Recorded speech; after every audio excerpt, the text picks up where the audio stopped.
If you're wanting to complete this assignment completely on the computer, you can do one of a couple different things. If you want, you can try and add shapes in here to do your algebra tiles and your balance scale. You can use a paint tool in order to draw it in paint and then copy it into here. Or you can use the linked algebra tiles that we have as a virtual manipulative.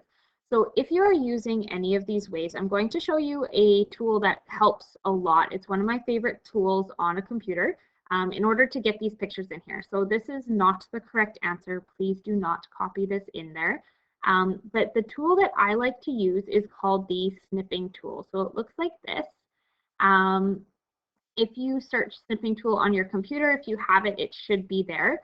Otherwise, you can use Print Screen, which should be one of the buttons on your keyboard up towards the top where all of the F1, F2 keys are located. If you are using the Snipping Tool, choose New.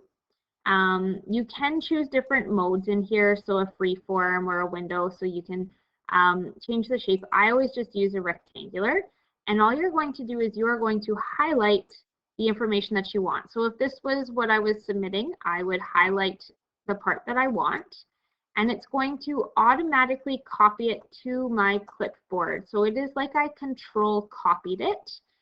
And then what I'm going to do is I'm going to go back over to my assignment, and if I right click, paste will be an option. I can also hit Control and V at the same time, and that'll do the same thing. And you will see that my picture showed up here. So then I can resize it, and I could move on to doing the next one. Unfortunately, I do not have a good balance scales virtual manipulative, but this one for algebra tiles is quite good.